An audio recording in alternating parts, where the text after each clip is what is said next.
Did we just miss it? No, it didn't switch. Huh. What happened? I don't know. Are we on? Yeah. Can they see us? Hello? Hello? Hello? Internet? Oh, it's doing that thing again. Internet? Oh, I need like a seashell. Or no, one of those like ram horns. Like a conch. That's from some movie. I'll make you one. Like some old man. Hello, everybody. And welcome. Thank you, YouTube, for keeping us on our toes. Yeah, somebody just said YouTube has gremlins, and that was one of them. That was one of them. This is Survival Coloring. I'm Lisa Mitrakin. This is my the loveliest assistant ever, tech support. And this is day 16, and I'm out of gang signs for that. No. No, that was 17. No, base. So if this was, base 10, if this was hexadecimal, 16. This is getting complicated. 16 is 10. We can't even do that because it's base 16. Okay, you put up 6 and I'll put up 1. Day 16, that's it. Or day 511. Or day 115. What are we going to do on day 94? We should learn sign language. Oh. Day 94. We should... Or we can just hold up signs. Floating sharks with signs. Floating sharks with signs. That's it, floating sharks with signs. We'll make it happen. Make floating sharks, please let us know. We have a green screen that we can put up. That's white, sweetie. That we can put up. No, it's still white. Color is hard. Oh my God, look, there we are. And oh my God, putting up gang signs.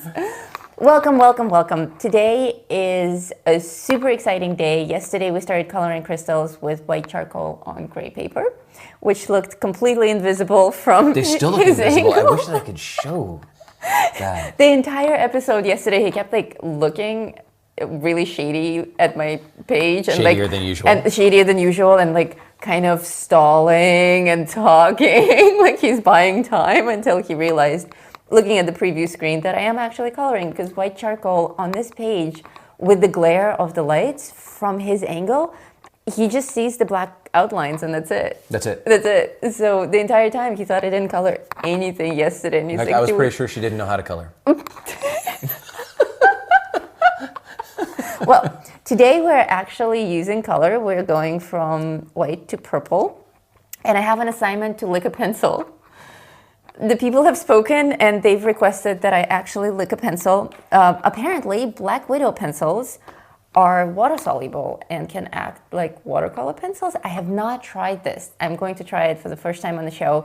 And usually the way I would do this is I would actually lick a pencil and put it to the page, but I can't. I have to set an example and I have to stay true to my whole don't lick whatever thing. So I have my little jar of water and a Q-tip, and we're going to use that, and we will stay safe. Wait a minute. Are you telling me that I can go out into the street now and I can walk up to people and I can go, hey, hey, hey, and it's okay? As long as you're wearing a mask. Oh, that's awesome. I'm so totally going to get punched in the face. And that will be awesome too. You're going to look great on the next show. Big black eye.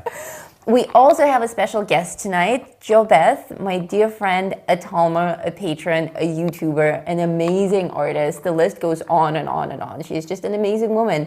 And we're going to call her and she will tell us about crystals, because I know very little about crystals. I know that I love them and they're beautiful and I know how to color them and I know quartz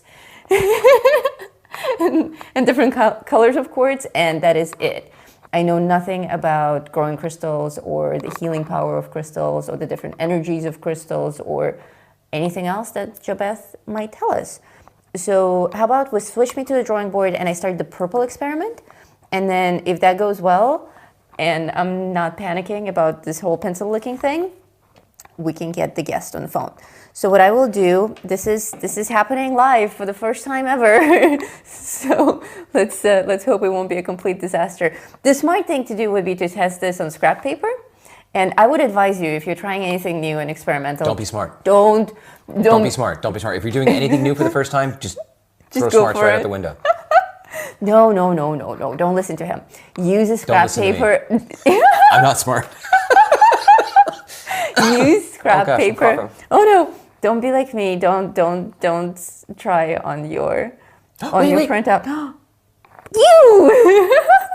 Okay. So the way that I'm going to test it, this is a color called Tulip. This is a very light lilac that I like using from the Black Widow set. So I'm going to, hello. So I'm going to apply it to the page the way that I usually do. And I'm going to take my little water thing and my little Q-tip thing and make sure that it's not totally soaking wet, but it's a little bit damp. And then we'll see if anything happens. If it actually... It kind of smears, yeah. I think you should just lick it. I think I should lick it. I think you should lick the paper. Okay, here he goes. Oh my gosh. I licked it. What if the tip was a little bit more dull? Because that's pretty sharp and pointy. That's pretty sharp and pointy, but it is actually behaving more liquidy. See? I think you're just smearing spit around on the paper, that's all. Yeah, I think so. I think they have some water-soluble qualities to them. My Q-tip kind of warped my paper a little bit, but having done watercolor on this paper, oh my God! Having done watercolor on this paper, I know that it will flatten out, that this paper actually takes water quite well. So experiment, success, failure, I don't actually know. This gave me no information whatsoever, other than these pencils don't actually taste like anything. And probably it's faster to just color with them than to lick them. So I spare you all the trouble of having to lick your pencils. You may continue as you were. So on that note, let's get JOBETH on the phone. Okay. Let's see. Hello, iPhone? Oh, hello. Hello. Hello. Hello. Oh, okay, it's calling. Hey, JOBETH, answer your phone. Funny how they do that. Oh, The iPhones. Pachaw. Pachaw.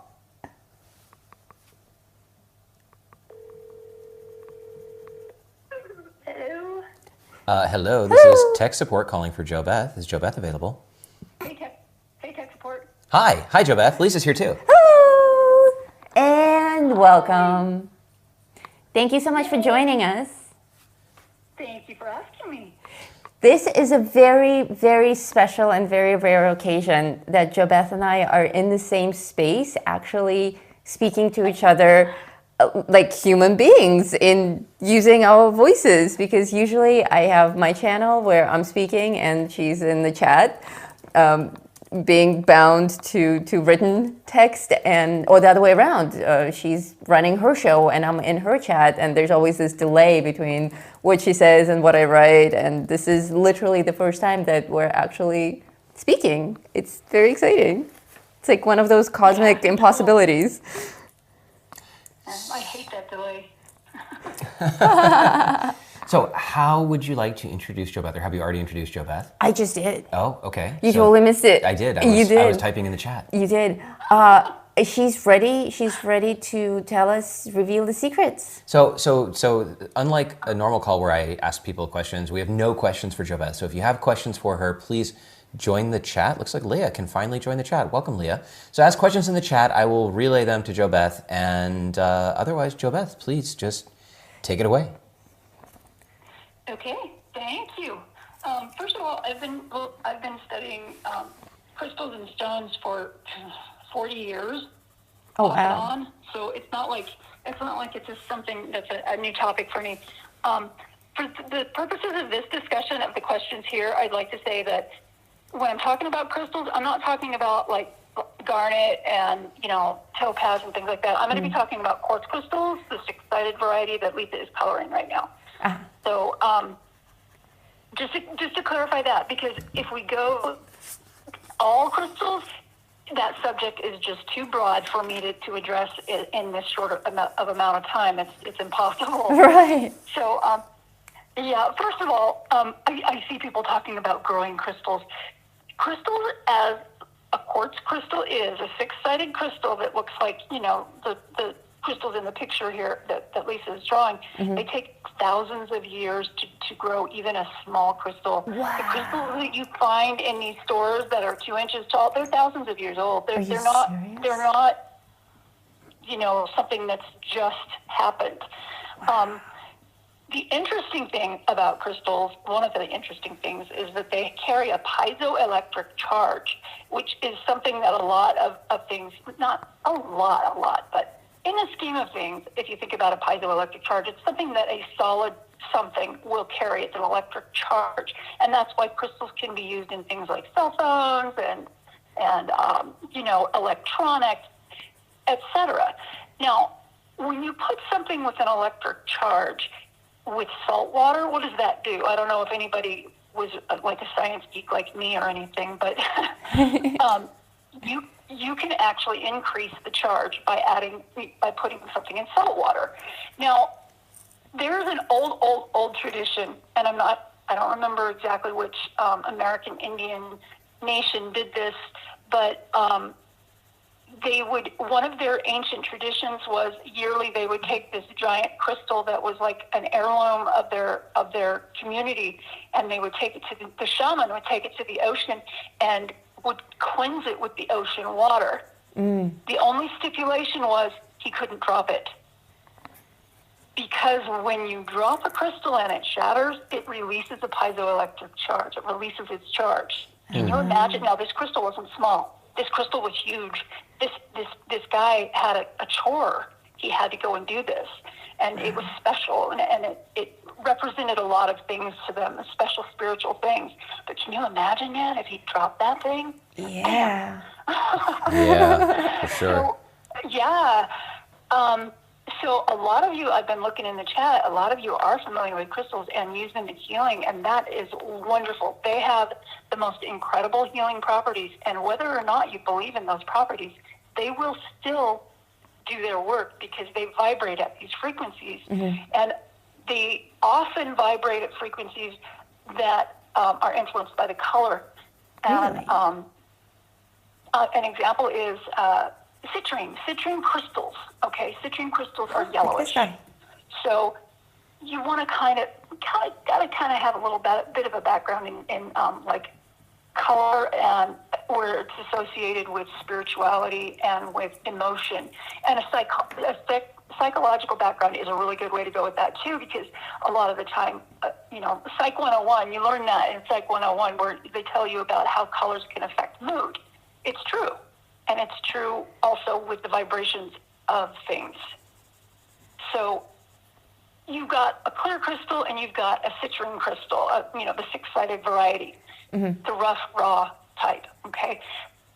The citrine crystal is because it's orange or yellow, and it can be anywhere in any of those gradient of yellow or orange. It doesn't have to be like bright, but that can help heal certain things just as much as a clear crystal can help heal certain things. And the colors of yellow and orange are often associated with masculinity, with abundance, with gain, with sun energy, and things along that line. The clear crystals will do anything because they hold their own charge. You can train them. You can ask them to do certain things for you, which is where healing crystals come into play, because you can pick up a crystal and you can hold that crystal and you can say, I want to use you for something. I want to use you for healing. Crystals usually don't have a problem with that. And I'm speaking of them as if they have, as if they're beings, which I don't know, personally, they might be. Right. But they can be tuned. They can be tuned to do different things. A crystal can be tuned to gather energy or reflect energy, to heal, to clear your thoughts, to do all kinds of things. And different types of crystals can do different types of things better than others, according to color and such as that. So, does anybody have any questions at this point? That is fascinating. I love how the role that color plays in this, because on one of the shows I started saying how when I was a kid, I was trying to interact with color more, like as a human being. I felt like I was missing out on certain senses that I'm supposed to have. Like I was trying to visualize color with different senses, like hearing or taste or touch, and like not being able to pick up color by touching things really bothered me. but I can hear colors, so I thought that I could incorporate it in some other senses as well. And it just, like, the fact that there was this need to take in color in different ways, I think a lot of people share that. You know, we are certainly all attracted to certain colors, and crystals, like, people have been fascinated with the shiny crystals since the beginning of humanity, I think. It's so ancient. Yes, yeah. That is really cool. That's a whole other topic, actually. Right? Yeah. Wait, let me just... I'm telling you, but the information surrounding crystals is huge. It's a lot of information. Okay, so just to interrupt you really quickly, I'm going to switch to dark purple in Prismacolor. So Okay. Please continue. There are two questions so far in the chat. One is, can you describe what are the spiritual properties of amethyst? Amethyst is, that's funny, because amethyst Purple. is a really powerful stone. It has a lot to do with, like, your crown chakra. Mm-hmm. And the crown chakra has a lot to do with, like, a higher spiritual plane and clear thoughts and communicating with a higher being. So you can use the amethyst for that. But an old tradition, like in the Middle Ages, was that amethyst would keep you from getting drunk. Oh!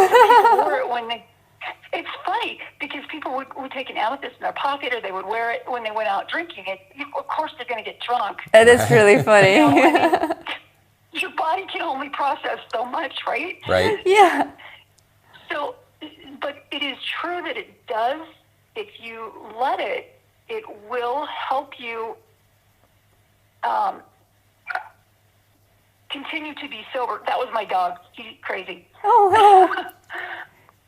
So, but I don't know, who's to say that it's not because, you're aware of this stone that guards against drunkenness. It's in your pocket, and you think about that, and then you don't drink as much, maybe. Or does this stone really have that power? You know what? It really doesn't matter, because you can give it that power. Right.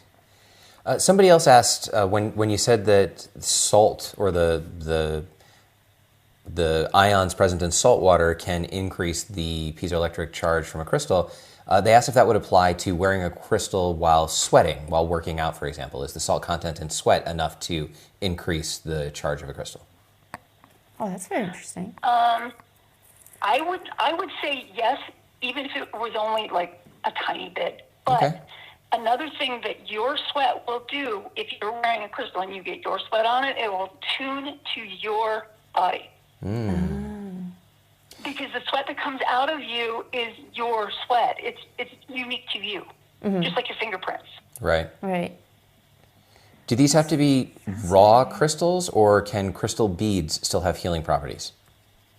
Oh, no, anything. Any kind of, if it's truly made out of a quartz crystal and it's not like reconstituted glass, like forged, what they call that, smelted glass that's been melted down to look like crystals, then it will do that. Okay. It will go ahead and do that. Like I said before, crystals work whether you believe in them or not. Right, So, right.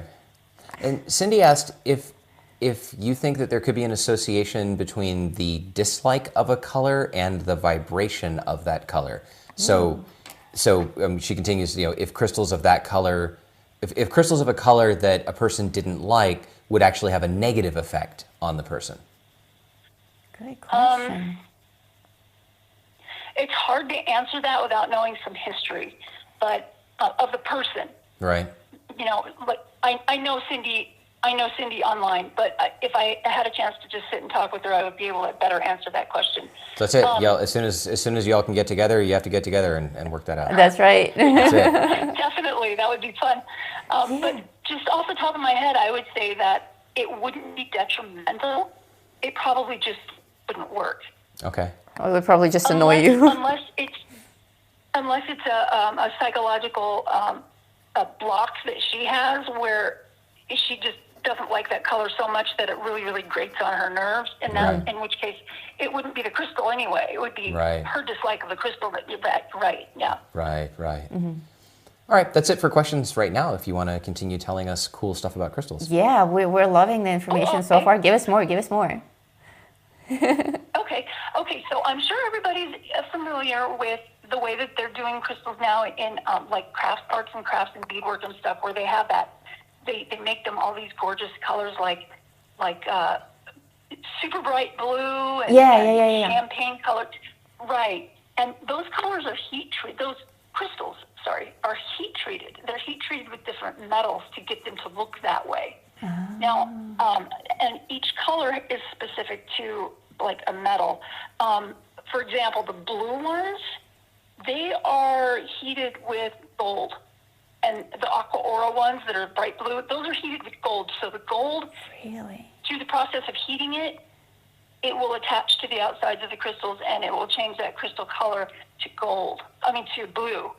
So that's one example. But there's like other ones, like rainbow aura crystal that's gold and titanium. And then you've got platinum makes a different color, and et cetera, et cetera. And it doesn't hurt the crystal to do this because the crystal is used to very extremely high pressures. Otherwise, it wouldn't look like it looks. Right. You know what I mean? When it's down, buried under in the ground, and it's forming, it's under incredible pressure.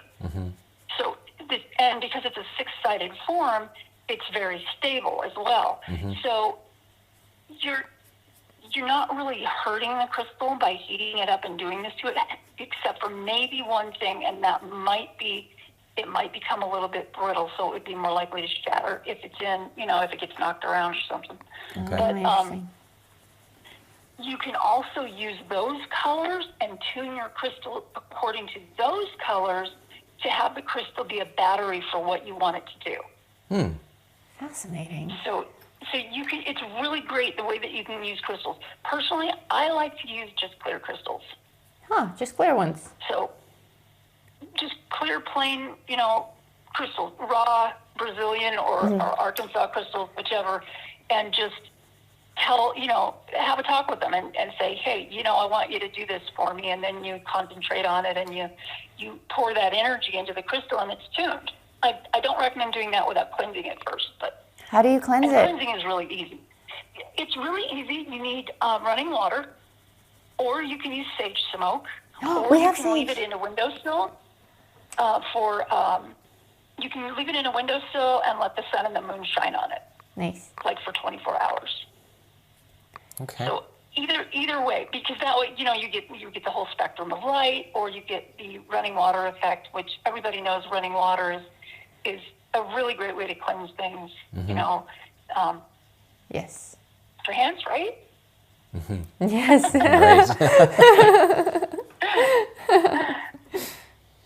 I see a question there from Cat's Play. Yeah, I was going to just ask that. Go ahead and Evelyn. Go ahead and ask, or go ahead and answer. Well, so read the question first, and then please answer.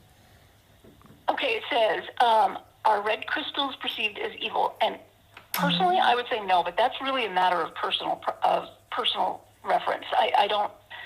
If you think that something makes you feel bad enough to call it evil, then I would say stay away from it.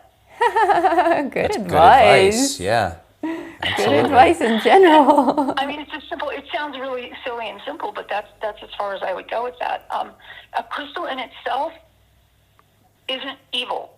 Energy is not evil. It's just energy. Right. But if you influence something to hurt something else or be hurtful, then that can translate into evil. So it's really it's a touchy subject there. Yeah, but very, very fascinating. If somebody wanted to get started working with crystals, what guidance would you give them on either places they can go to learn more, or an exercise that they can do, or something? How would somebody get started? Okay, good question. The first thing that I would suggest would be to get a raw crystal, just a raw, clear crystal, a real one. And there are fake ones out there, but they're relatively easy to spot. But if you just get it yourself, it doesn't even matter if it's a tiny crystal or a big crystal, it doesn't matter. And just sit with the crystal. Hold it, look at it. What does it look like? How does it make you feel? Sleep with it. You know, keep it beside your computer when you're working on your computer. It might actually make your computer work better. You never know. Oh, I need some crystals. I'm getting you a bucket of crystals, girl. Yeah. Oh, computers hate me. Yeah. I'll start by just I keep a crystal by my computer. Nice. I'm getting crystals. Yeah. I want to. Also, there. Yeah. I'm sorry. No. Go ahead. Go ahead. There's a slight delay because we're over Skype. So go ahead, JOBETH. Oh, okay. Also, there are a few really good books that you can pick up that tell you about crystals. I have two that I use predominantly. One of them is called the Crystal Bible. Okay. And it is by Judy Hall, Hall. Okay. We will put links to these in the description of the video after the stream. Sweet. Yeah. The other one is called Quartz Crystals, A Guide to Identifying Quartz Crystals and Their Healing Properties. And that one is by Isabel Silveira. I'm going to do my best. I know. I can put it in the chat when we're done talking. Please. Yeah, that's like that's a super mouthful. They're really good books, though. Okay. They're one of them is really small, but it's packed with so much information. Cool. Nice. Okay. More.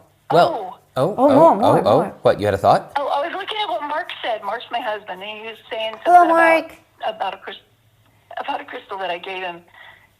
So, Tiffany. Oh, she's saying that she likes the Crystal Bible. The Crystal Bible is an excellent book. It goes over not just quartz crystals, but all kinds of stones. It's great. Very nice. So, let's see. What else can I say?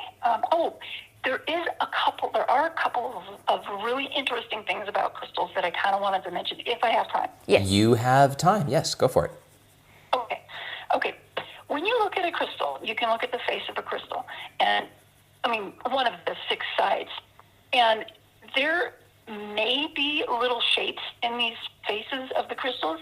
Sometimes there's like tiny little triangles, or there's little like horizontal bars in the surface of the crystal, and those are actually records. When a crystal is growing, since a crystal takes thousands and thousands of years to mature into, a big crystal, it's going to have these little formations on it. Now, each of these little formations, people call them files or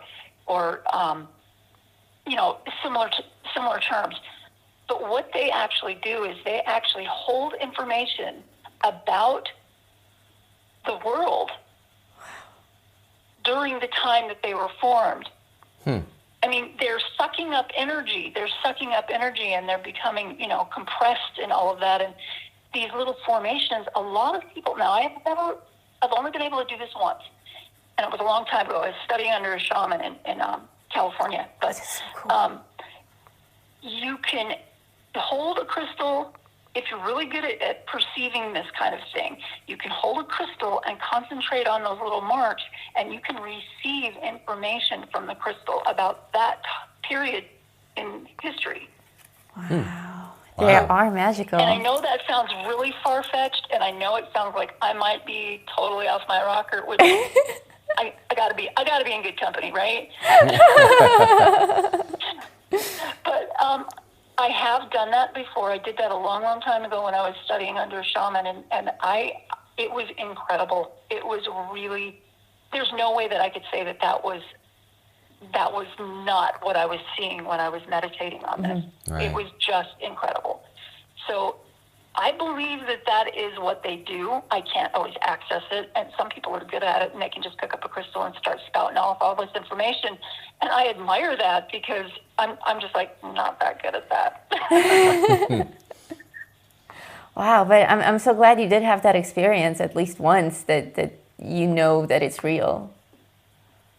Yeah, I was fortunate. Yes, it's wonderful. Diane just asked in the chat if crystals have a predominant side or if all sides are equal, specifically because she doesn't want to display a crystal by setting it with the front towards the back. Oh. Okay, 2-part answer. First of all, most crystals are not all equal on all sides unless they've been polished that way. Mm-hmm.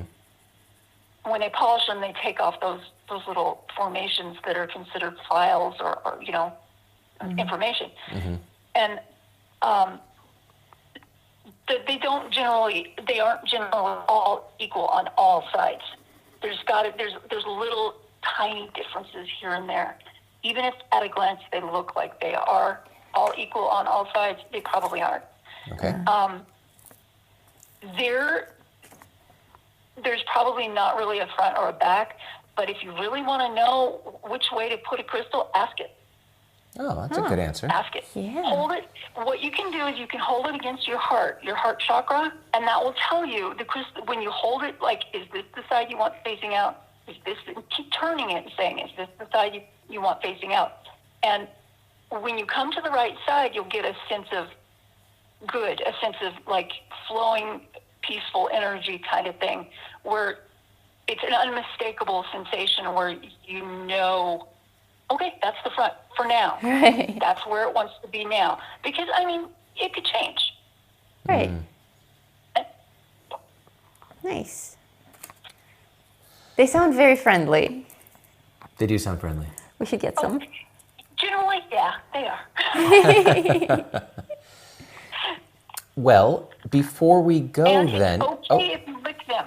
Oh, it's okay to lick crystals. It's okay to lick crystals. Yay, we found something we can lick. That will be for tonight.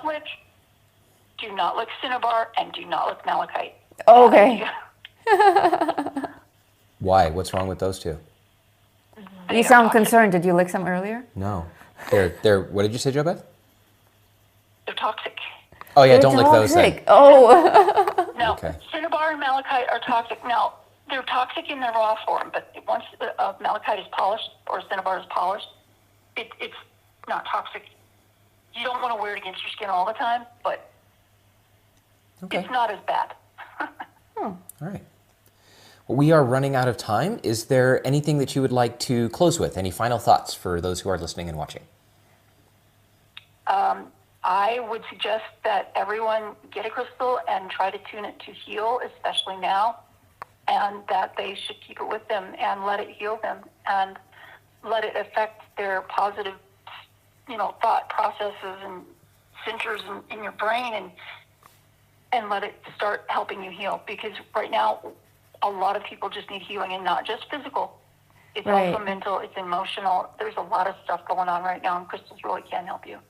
Nice. That's really good advice. Yes. Thank you so much, Thank you JoBeth. for joining. Yes, that's it. I'm like, oh, okay. Thank you so much for joining and for all this amazing information. And I'm sure we will have you back on the show soon. Yes. Sweet. Okay. Have a good night. Good night. Okay, you too. Bye. Bye. That was so cool. I didn't know any of that. Oh, and JoBeth's channel, by the way, is in the video description. She doesn't, I don't know if she ever talks about crystals on her show, but she does amazing journals and leather-bound books and diaries and all sorts of stuff. Oh, I'm here. I'm talking to some other random place in the room. JoBeth's channel is in the video description, and she's awesome. You should go check it out and see what she has to offer the world in terms of art and good company. We're back there now. Are you messing with me? I'm not. I switched it off because I had to cough. When? I didn't want to cough. I didn't want to cough he's like, on talk the to video that screen. camera, and as soon as I'm doing my monologue, he switches me back. I'm going to take off all the cameras then. Put me back on the crystals. Okay, I'm done talking to cameras. JoBeth's channel is in the video description. Go check it out. They heard you 3 times. It's good. It's good. Okay. That was a lot of really great information. Okay, yes, it was. And I think she is correct. Like, obviously, crystals are not the cure to the virus, nor can anyone claim that anything is. But it is very important in this time of distress and uncertainty and fear to find a way to channel your positive energy. And crystals sound like an excellent way to do that. And definitely we'll be checking out those books because they sound amazing. And I think the most fascinating thing about crystals is that people are naturally drawn to them. Like you can say that certain things are fashionable or popular and become trendy, but crystals have been a fascination for human beings for literally centuries. And everyone is fascinated by crystals regardless of their background or or their taste or their preference or anything like that. Just people genuinely like them. We also have another member in our group, Tom, who is probably with us tonight. Is Tiffany here? Yes. Tiffany sent me a lot of pictures of her crystals that I didn't have time to prepare for the show. I just received them before we went on, but I will share them with you guys on Monday. Tiffany is also a big fan of crystals, and she was telling me that when she started getting into crystals when she was a kid, it was like they were speaking to her. They were like, the way that I am with dogs, I just understand them and dogs understand me. She's like that with crystals. Like they're actual human beings or animals or living creatures of some kind. Okay, here I am switching to a light blue. I have several light blue colors, or like a middle blue color. I selected a bunch of these from the Prismacolor set that are, you can see they're almost identical. The Prismacolor set, the 150 pencil set, is kind of extraordinary in its gradient of colors, that you can get shades of a certain colors that are very close to each other. And these are almost identical, but the one that I chose is this light cerulean blue. The other one that I like is, let's see, non-photo blue. That's another one that I've been using a lot. So any kind of a middle blue color will work well here over my dark purple. I like using bright blue, a middle blue, like a baby blue, over a deep purple to enhance it a little bit.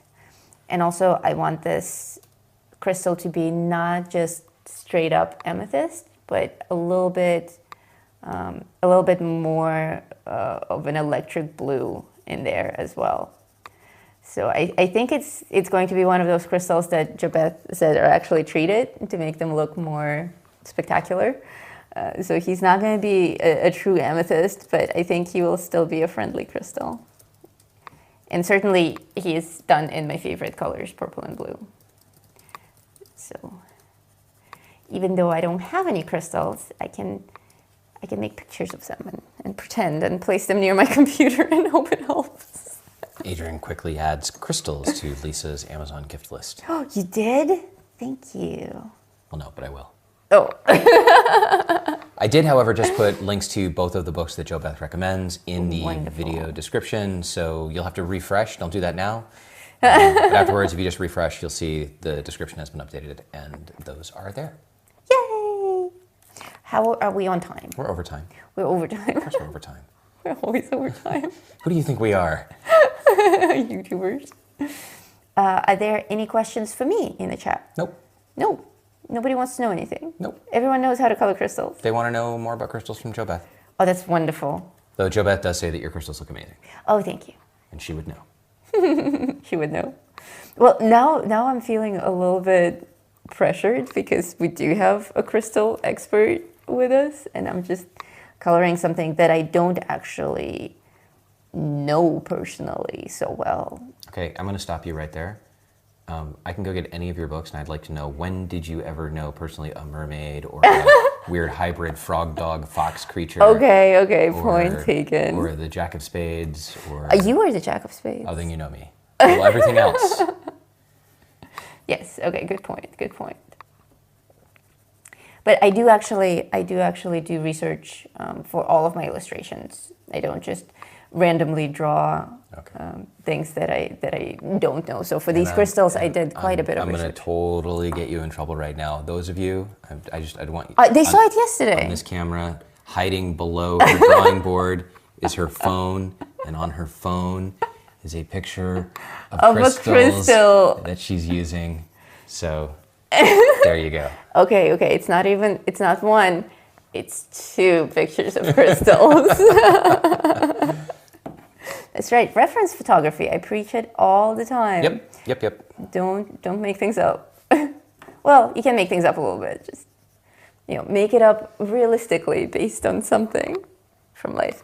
If I had crystals, I would draw from life. I would highly recommend that if you have a chance, always draw a color from life. Like if you have an actual, If you have crystals at home, set them up at your desk as you're making this coloring and see how the light plays on them in reality.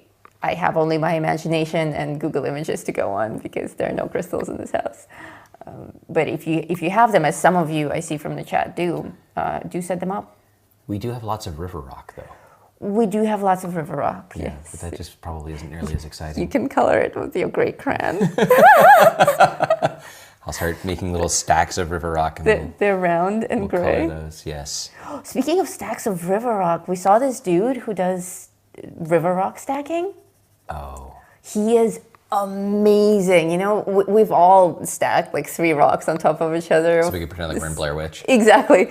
And I certainly have. It was one of the first things I did when we moved to this property, stack little rocks. We even had markers when we were learning our way around the forest. We had little statues of rocks so that we know where to turn. But this guy, he stacks. You can see it in the corner there. See? That's where we are. We're over there. I see it. I'm on it. I'm going to change. Anyway, no, don't do it. Don't do it. So this guy stacks these rocks that are completely random shapes, and he stacks them like on point, and he makes these sculptures. He balances them. He balances these rocks, very oddly shaped rocks, and he always ends with a very flat and unusual rock on the top. So it's also a beautiful sculpture to look at. And sometimes they're taller than him. Sometimes he sets them up in the river, and then they have to pass a test of stability. Like he'll pour water over them, and they are absolutely incredible. And it's one of those art forms that I find so fascinating because it's created to be destroyed. It's like the monks who make the mandalas for several months with the powders, and then to complete it, to look at the finished piece that's perfect, and then just blow in the powder and blow it all away. And I find it very liberating. To learn not to be attached to a thing. Exactly. Yeah. All right. Well, I think I've talked enough. I think we got a lot of cool information and lots of positive energy. And you guys have your assignment to start adding purple and a little bit of blue to your crystals. My strategy here with the colors is the same as it was with the white charcoal yesterday. I'm adding the colors to the faces that are next to each other so that I have contrast. So if I have white here, I'm adding dark purple next to it. And I'm trying to create gradients on each face. So while the smaller little windows that JOBETH was talking about, the little history holders are so small that they can be a solid color because they just reflect the light. The longer pieces, the bigger faces are more, they reflect more information. So they get these beautiful gradients that go from darker color to no color. And there's no correct way to do this. You know, if you have a reference image, work from a reference image. If you don't, just, you know, talk to your drawing the way that you would talk to a crystal. Ask it what it wants to be. Like, I feel like that's how I interact with my art as well. I don't always have a plan for what I'm doing. I ask my project what it wants to be, and that's what I create. So I encourage you to try that. Don't sweat the outcome.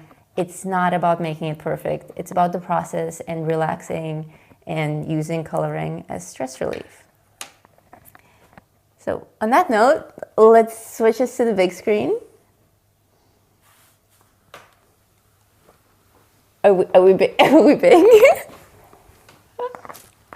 Oh. Okay. Okay. We can do that all night. Before we destroy the Live studio. stream of Adrian and Lisa trying to get in front of one another. It'd be like a basketball game without baskets or balls. It's not very fun at all. Thank you guys for another amazing week. Thank you, JOBETH, for your incredible information. We'll see you guys on Monday for another week of survival coloring. Lick crystals. Just not those 2 bad ones. Yes, don't lick malachite. And another one, I forgot the other one. Don't lick it. Lick some quartz. That's it. That's your assignment. Lick some quartz. Lick some quartz. Lick some quartz. There you go. Y'all Bye. have a great weekend. Have a wonderful weekend. Bye. Oh, I switched to the wrong thing.